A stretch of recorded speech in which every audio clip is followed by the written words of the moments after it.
So what are the first steps to quitting drinking?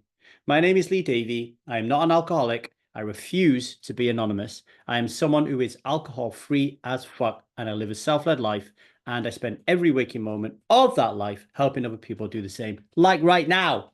Boom! Let's get in there, shall we? So I have an 8-point plan you can follow if you want to be someone who is alcohol free as fuck, right? Number one, you have to raise your self-awareness and recognize that you are living a lie, okay? You have been indoctrinated from birth to believe that drinking alcohol is normal, it is nice, it is necessary, it is natural, and it is noble.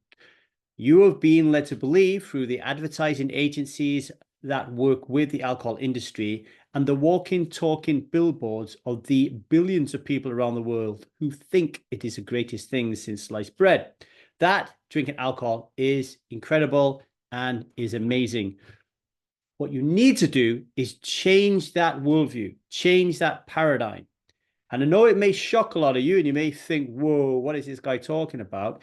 But everything that you've been led to believe around alcohol and its goodness and its value is actually a lie, what I call the liquid lie, because alcohol actually has zero value. So your first job, once you start to think that, hang on a minute, I don't think alcohol is everything it's cut out to be, your first job is to create a list of all the reasons you think alcohol provides you with value. Maybe you think alcohol helps you connect to other people. Maybe you think alcohol tastes nice. Maybe you think alcohol helps you to numb your emotions. Maybe you think alcohol helps you to be more confident.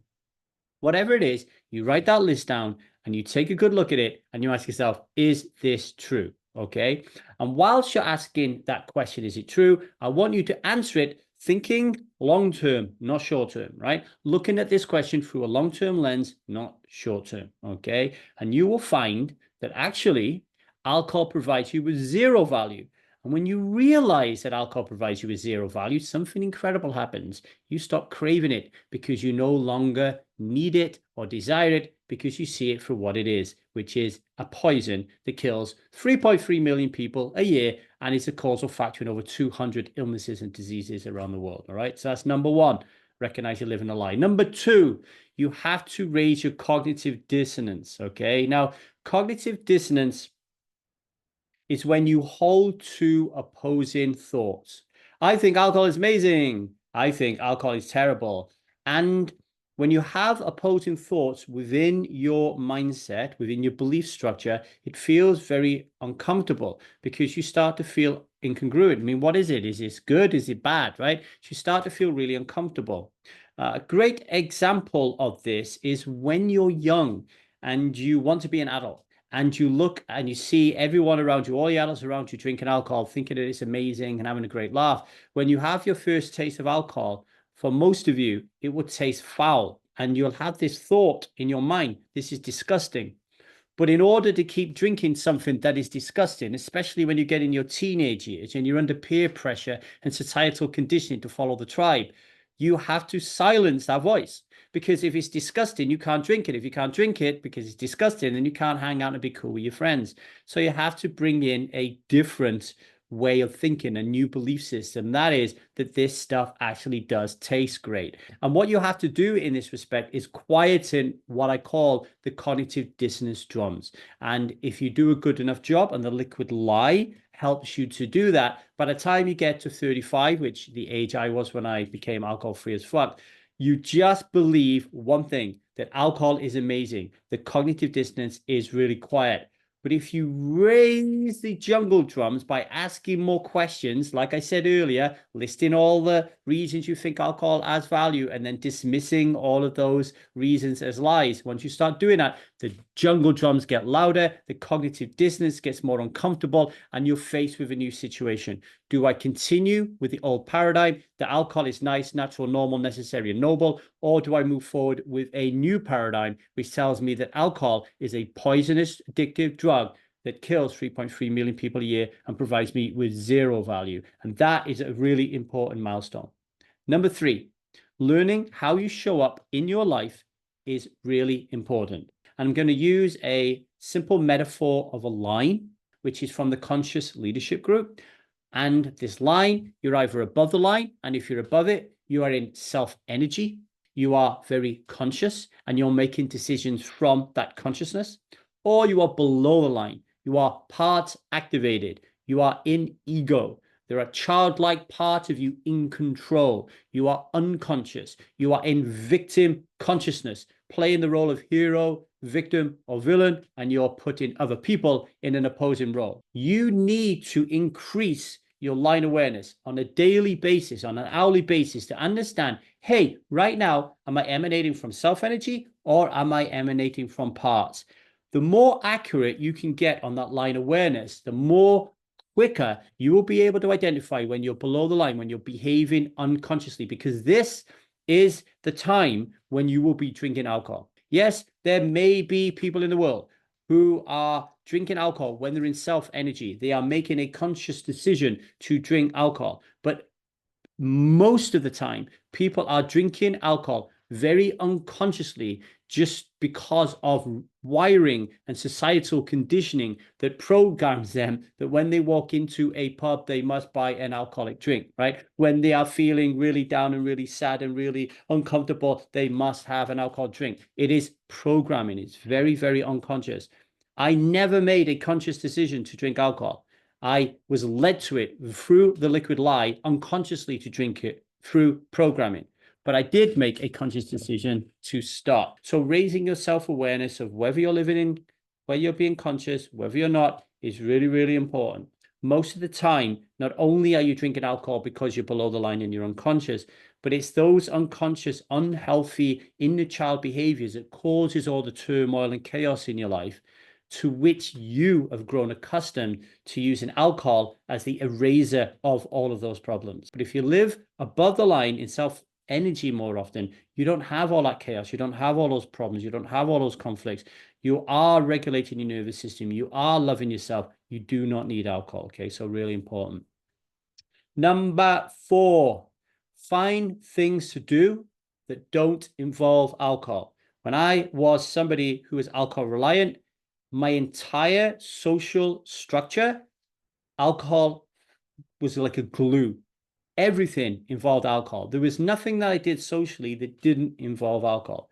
When I stopped drinking, one of the first things I did is I threw myself all in into poker. I loved the game. I learned everything I could about it. I played when I could. And actually, if you're playing poker and you drink alcohol, you're going to lose your money. But if you play poker against people who are drinking alcohol, you're going to win their money over the long term if you're a skill-based player, right? So I threw myself into poker, and that really helped me. I often said it saved my life. It helped me from relapsing because I had something else to focus on. I had other people around me who were interested in playing poker more than drinking alcohol. And that is really important, because if you don't replace the things that you used to do for fun and for play and in your social time, if you don't replace it, because alcohol used to be the thing that used to be there, you're going to convince yourself, or the cognitive dissonance, the resistance, the parts that want to drink alcohol will convince you that this decision to be alcohol free as fuck is ludicrous, it is stupid, it's ridiculous, it's very boring, life is terrible, I can't believe I did this, and you'll go back to drinking,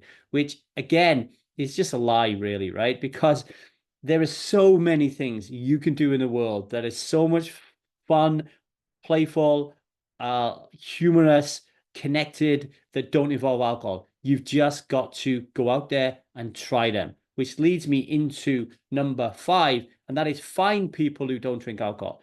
Really important. Or put it a different way. If you can't find people who don't drink alcohol, find people who are not alcohol reliant, who rarely drink, for whom having a drink doesn't define who they are. Having a drink doesn't define how they socialize themselves. I have lots of friends in my life, right? And 99.9% of them, I drink alcohol, but they never really drink it when they're around me. Like when we do things together and we hang out, alcohol is just not part of the picture because it is not important to them. That helps you, particularly in the early stages where your parts may convince you that you need to belong to the tribe, that people will judge you as being inadequate or lower in the status hierarchy because now you don't drink alcohol and you could relapse, right? So it's really important, especially early doors, to find people who don't drink alcohol or for whom alcohol is not a big issue. So when you're around them, you're not feeling that pressure to drink. Really important, because you've got to really kind of widen the gap between stimulus and response. Stimulus, I feel really uncomfortable because I'm in the pub and I'm not drinking alcohol. Response, I'm going to drink alcohol. You need to stretch that out, right? So stay away from pubs, stay away from restaurants when you're with your mates drinking, stay away from bachelor parties, all that kind of stuff, nightclubs, you know, women hanging around and drinking wine. Just stay away from it. You will find different friends, you will find a different life. And for me in particular, everything up leveled as a result of not being someone who drank alcohol, right? Number 6, dive deep into self-development. Learn everything you can about who you are, how you operate, learn about your nervous system, the biology and everything around you, learn about the psychology, how you're thinking, what you're thinking about, and join groups like Strive, as an example, do workshops, join communities, find people like-minded who also are into self-development, read lots of books, listen to lots of podcasts, grow and develop in every area of your life. The more you're growing and advancing, the less likely you are to get off that path, go back to the path, what used to be least resistance, so when you're drinking alcohol. Alcohol just kills you. It numbs you out. It like destroys every essence of growth in every area of your life. So personal development is the antithesis of that. So get into personal development. Number 7, similar, get yourself a coach. Get yourself a coach or get yourself a therapist. If you have become alcohol reliant, it is highly likely that things happened when you were younger and as you grew up where your parents weren't equipped to raise you in a perfect, whole, wonderful, complete, healthy way. There will be things missing from the way they raised you that caused you problems when you were younger that are manifesting and coming out of you in your relationships today. Also, when you were younger, you would have experienced trauma. You would have experienced trauma, which would have got stuck in your body, in your nervous system. And as a result of that, again, you are playing that out in your relationships today. Getting a coach and getting a therapist allows you to work on healing and reparenting and dealing with the trauma of when you were younger. So everything about your nervous system and your relationships becomes calmer, becomes more conscious, becomes more connected, clear in what you want. You're more curious about life. And if those things happen, you will be triggered less often.